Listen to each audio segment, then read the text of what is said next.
Well, it's day 13, Friday the 13th, December 13th. No bad things happened today. Our title is The Good Shepherd. Scripture is John 10, 11, and 14. Jesus says, I am the Good Shepherd. The Good Shepherd lays down his life for his sheep. And the Good Shepherd knows my sheep, and I am known of mine. Every time I read that scripture, I see in my mind that picture of Jesus with the sheep around his shoulders. And I also think of the picture that Joseph sent us from his first year in the mission field. He had a lot of ward members. He was out in a rural area, so he had a lot of members who were farmers. And he had taken a picture of himself with a live lamb around his shoulders and sent it to us for Christmas. I loved that picture. I had it on our wall for quite a few years. So I would always remember our missionary son out feeding God's sheep. So I do want to thanks yeah. to so Sean and Aaron, Joseph, Andrew, Tori, Paige, McKenna, Chase, and now Bubba. Thank you for your love and service to In our Good Shepherd. In chapter 10, Jesus Christ gave a parable about the shepherd. But in order to really understand this parable, it's important that we understand how shepherds actually took care of their sheep at that period of time. So Tina found an article, and we're going to tell you a little bit about what they did. It is amazing, the comparison. No wonder Christ had been using the title, The Good Shepherd. Before you tell that, my dad herded sheep sometimes. We didn't have any sheep, but there were a couple of times when he went on a sheep herding, and he took horses, and they went down in southern Utah and herded sheep up on the range. Anyway, they drove them. They drove the sheep with dogs and whips and horses. A lot different than you're going to tell. Yep, a lot different than the Good Shepherd. Told me one time he almost fell off the ledge to 1,000 feet drop below in the Colorado River. Oh my goodness. One time Marilyn and I were riding horses up in Provo Canyon, and we decided to run them, which we weren't supposed to do. They just let us take the horses by ourselves. We didn't have any guides. So we ran the horses, and this horse was so ornery. He ran me right to the edge of a cliff, and I thought I was going to go over. I was ready to jump off, but he stopped. And you almost went. I almost went off the side of it. I can just see him going, he, he, he, he. I'll show her. Anyway, back to the sheep. The sheep. All right, the flocks are at night driven into a large field. Or actually, which is a large fold. Big pen with a fence. And charge of them is given to an under shepherd. And when the shepherd comes in the morning, the doorkeeper or the guardian lets him in by the gate. So gaining access to his flock, the shepherd knows and calls the sheep, each by his name, and leads them out of the pen.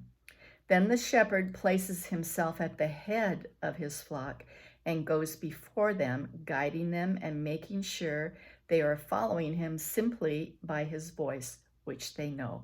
Well, Jesus reminds us that in the scriptures that the good shepherd in those periods of time, he said, they goeth before the sheep, and the sheep follow him, for they know his voice. Now, that's a far cry from the sheep herders of today. I guess so. Well, on with the article, it said, the sheep learn to rely on the shepherd who earns their trust because of his tender care for them. He leads them to pastures that have the fresh, green grass, because if they eat the dry grass, it causes indigestion or digestion problems. And he finds them waters that are very calm, because if they go to waters that have a lot of current to them, the sheep are more likely to go in. And then the wool would take them down. Yeah. Well, yeah, the wool is so heavy that it would get wet. Weigh them down. And then he pours oil on their head like this and rubs their head and tickles their chin. Well, he does rub their head with an ointment to keep away the insects. The book said great in mosquito time. Yeah, but that fur is so thick. I don't know how he would really have to rub it in. Yeah. The book said that he anointed the sheep. The sheep, yeah, but that's just rubbing the oil in. He protects them from danger and offers healing when they are wounded or ill. He is their guardian, their defender, and their comforter. He makes sure they want for nothing. So you didn't have any sheep, but your dad herded the sheep, but you had a cow. We had a cow, we had chickens, we had horses, cats and dogs, mice, but never sheep. I can't believe you had kittens. Oh, we had cats all outside in the barns. And no, they didn't like them, but they stayed outside. Well, when we were living in Reno, we had, before we moved to Reno, we spent a lot of time with Joanne and Paul at their house, which had acreage to it. And if you remember, the front of their house, didn't have pots of flowers and trees and, like normal do. They had a big fence with sheep inside that pen. They had 2 or 3 sheep in that pen. They always had at least 2 sheep. Well, every time I came, or if I woke up in the morning and I walked out, they would see me walking, or if they saw my car drive up. Wouldn't they follow you? They followed me. Yeah, when I got out of my car, if I drove in to see her, I got out of my car and they immediately came to where my car was, and they would start bleating, and then I would answer them. We carried on a little conversation. Lily, this is kind of like when you saw me talking to my plants. But I would talk to the sheep, and I would go up and I would tickle their head and their chin and rub behind their ears, getting my fingers down into that wool. And if I was in the house and came out, they'd see me come out, and then they would follow me. If I went running in the morning, I would walk out and they would be in the pen, me outside the pen, and they would just follow me around till I walked up the street. And then when I came back, they would find me and they'd walk back up, and the whole time bleeding back and forth, not bleeding, but something like that. Well, tell the rest of the story, okay. Which is even funnier. So one day, Joanne and I were in their living room, which faced the back piece of their property. And all of a sudden, Joanne, who was looking out in the backyard, but I was looking at her, she started screaming, and it scared me. And I turned my head to look, and there the sheep had gotten out of the pen, and they were in the backyard.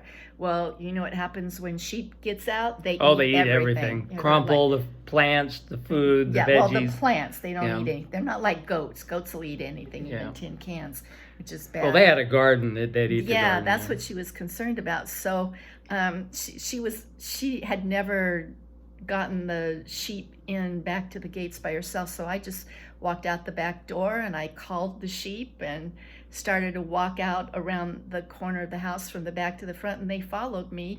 And I just put them... I could just see you walking with the 2 sheep behind. Yeah, and I just put them in the gate. And then after I shut the gate to the pen, I walked to the front of the house and walked in the front door. Well, apparently I didn't shut it all the way, because within 5 minutes, the sheep were out of the gate again. They had pushed the front door open and walked in the house. They were clomping on the wood floor, and again, Joanne screams.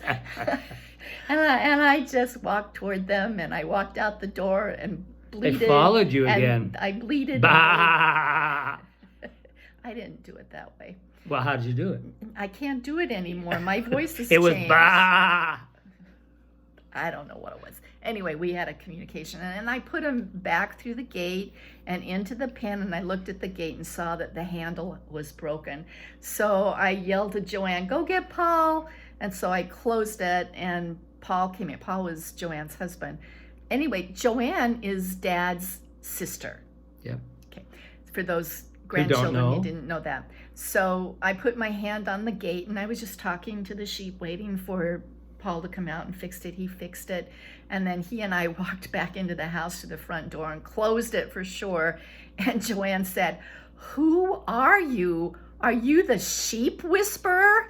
I just had to laugh at that. Well, you know me and animals. Well, every movie, if some animal gets hurt, She's crying. The other night we watched a John Wayne. It was an old John Wayne movie, cowboy movie. And the first thing that he did, he had in the first scene, he had Had this a dog with him. really good and dog. I turned to Dad because I didn't remember the movie, and I said, "If this dog gets hurt, I am mad." And the dog did get hurt, and she was crying. And then I read the disclaimer: no animal was actually hurt in this movie. Anyway, it's a great thing to think about Jesus Christ as the Good Shepherd. He promises to lead us, to protect us, to heal us, to defend us, to comfort us.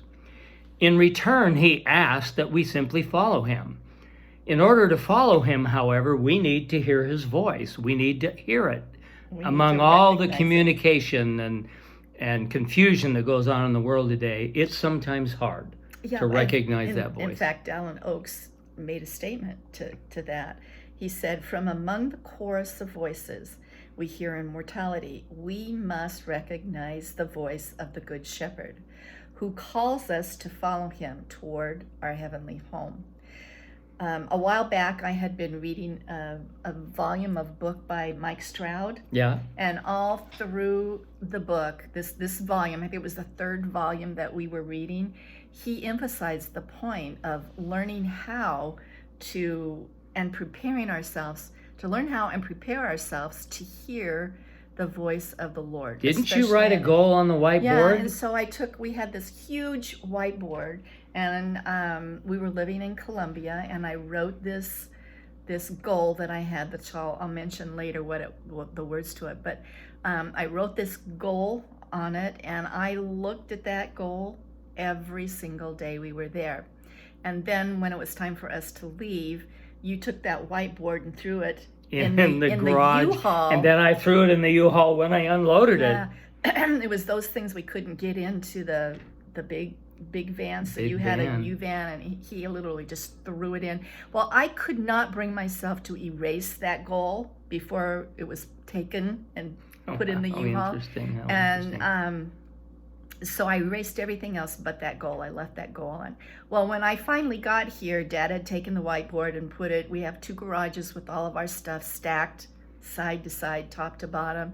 And he found the whiteboard and brought it in for me. And lo and behold, that goal was still there. Now, some parts were kind of thinned out from the pen, but it even still had the happy faces. Oh, let's go look at it. And the hearts that we want to show you this. They were the hearts that Reagan and Ellie, when they came to visit us in Colombia, they had drawn all these over there. Come on with us. We're going to walk in and we're going to show you this because it's very interesting. Anyway, Ellie and Reagan, we really like your let's see, how do I turn it around? I don't know how to turn it around. I'll have to think here a minute. Can I turn the whole thing around? Can you see that?